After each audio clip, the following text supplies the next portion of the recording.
अंतिम व्यक्ति जो अंतिम पीढ़ी का अंतिम पंक्ति में बैठा हुआ है उसके उत्थान के लिए हम लोग काम करते हैं। वही राष्ट्र मंदिर का निर्माण होगा। जो हमारे केंद्र के नेतृत्व का निर्णय होगा हम सब लोग उसको मानते रहे हैं। हम पार्टी के जो घटक दल है और केंद्रीय नेतृत्व मिलकर के जो निर्णय करेंगे हम लोग मान्य हैं।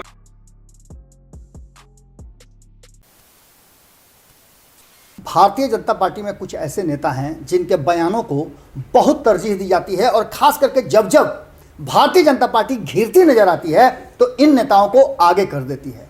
अश्विनी चौबे नाम के जो नेता हैं काफ़ी वरिष्ठ हैं, बुजुर्ग हैं, केंद्रीय मंत्रिमंडल में शामिल हैं, बिहार के बक्सर से सांसद हैं।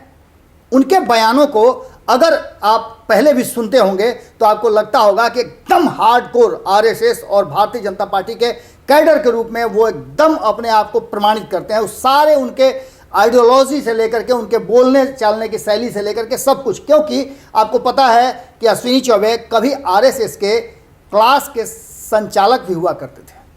आरएसएस की पाठशाला से निकले हुए अगर भारतीय जनता पार्टी के नेताओं को देखें तो उनके बोलने की शैली, उनकी बात करने की शैली और साथ ही अपना पक्ष रखने की शैली बड़ा ही उम्दा होती है।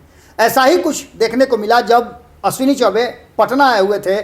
पार्टी कार्यालय में कार्यक्रम के दौरान उनसे जब पत्रकारों ने सवाल किया तो पहले तो वो सवाल से बचते नजर आए। किस तरह से आप देखिए कि वो पत्रकारों से बचते बचाते अपनी गाड़ी की तरफ जा रहे हैं, लेकिन पत्रकार हैं और ख़ास करके सोशल मीडिया के ज़माने में आप जानते ही हैं कि क्या होना है। आपको ज़बरदस्ती वो बातें बोलने के लिए मजबूर की जाती हैं जिन बातों को पूछना चाहते हैं पत्रकार।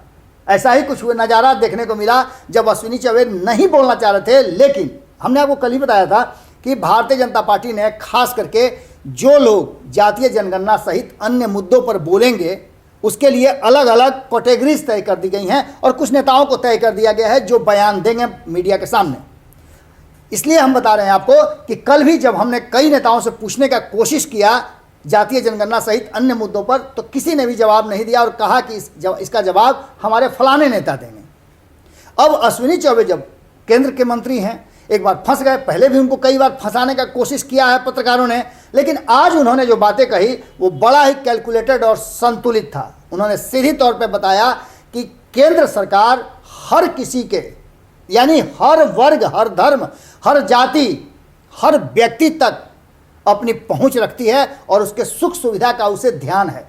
उन्होंने कहा कि यशस्वी प्रधानमंत्री हर किसी के सुख सुविधा और अन्य चीज़ों का ख्याल रखते हैं। पिछले 7 सालों में देश का जितना विकास प्रधानमंत्री नरेंद्र मोदी ने किया है दुनिया ने देखा है।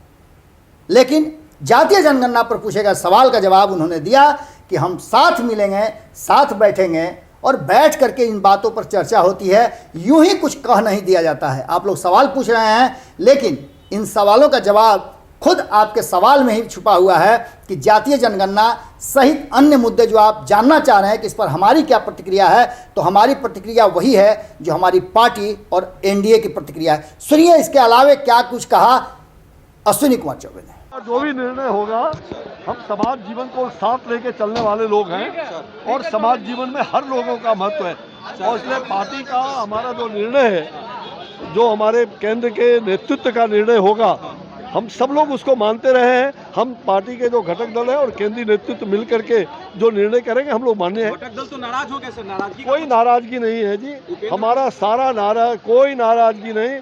हम देश को लेके चलने वाले लोग हैं। हम समाज के अंतिम पौधान पर बैठे हुए व्यक्ति का उत्थान, यही पंडित दीनदयाल उपाध्याय जी का अंत्योदय, अंतिम व्यक्ति जो अंतिम पीढ़ी का अंतिम पंक्ति में बैठा हुआ है उसके उत्थान के लिए हम लोग काम करते हैं। वही राष्ट्र मंदिर का निर्माण होगा। अगर ये वीडियो पसंद आई और वह बिहार के राजनीति और बिहारियत से सरोकार रखेनी तो सब्सक्राइब बटन दबा के चैनल के सब्सक्राइब कर ली। ओजे एगो घंटी बा, ओकरा बटन दबा देला से कुल सटीक और मारक खबर रुआ मुफ्त में मिल जाई। अगर रुआ पत्रकारिता के हमनी के नया प्रयोग में सहयोग कर चाहतानी तो ज्वाइन बटन दबा दी। पेटीएम नंबर नोट कर ली 9386816700। धन्यवाद।